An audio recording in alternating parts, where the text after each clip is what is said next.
ජීවිතේ එක තැනක් එනවා. එතනදී ඔයාව විශ්වාස කරන ඔයාම විතරයි. ආම හලන්ද මිනිස්සු දෙන්නෙක් ඉන්නවලා ඒර කවුරුත් විශ්වාස කරන්න දෙන අවස්ථාවක්.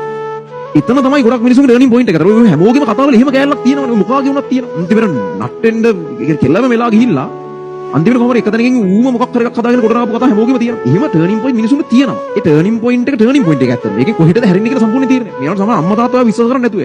කවුරුත් විශ්වාස කරන්නේ නැතුව. හැබැයි මම විශ්වාස කරනවා ඕනම ළමයෙකුට කොයි මට්ටමේ ඉඳන් වුණත් ඕක කරන්න ඕන කරන්න පුළුවන් කියලා. හැබැයි වැදගත් දේ උඹලා විශ්වාස කරන්න. ඔයා මේ ගන්නේ මාර පිරිසුදු උත්සාහයක් නේ. මේ වෙලාවේ උඹලා හිතේ වෙන මොකුත් තාගත් තියෙනවද? මොකුත් එහෙම මේ වෙන යටි අරමුණු ඇතුව නෙමෙයි ඔය මහන්සි වෙන්න යන්නේ. ඇත්තටමයි මහන්සි වෙන්න යන්නේ. ඕගොල්ලෝ මේක කරගන්න ඕනේනේ. හොඳ තැනකට යන්න ඕනේනේ. අම්මට තාත්තට ආයෙසරයක් මේක හරි ගස්සලා පෙන්නන්න ඕනේනේ. මොන හරි කතන්දර කියපු උන් ඉන්නන උන්ට උත්තර දෙන්න ඕනේ. ඒකනේ මේ බලාපොරොත්තු වෙන මහා ලොකු මේ හැංගිච්ච මොකුත් යට අරමුණු නැහැ නේද? පට්ට පිරිසුදු උත්සාහයක් නෙමෙයි ගන්න. ඕක හරියනවා. උඹලා විශ්වාස කරපල්ලා. මේක කරන්න පුළුවන්. ඕක අනිවාර්යෙන් හරියනවා. සහරි ගස්සන්න ඕන. නැත්තම් ජීවිතේ ඉස්සරහට ගිහලා අවුරුදු 5ක් 10ක් අදී තව මාර්ග දින ඔයගොල්ලෝ මේකට පසුද වෙනවා. ඒක ඉතුරු කරන්න එපා.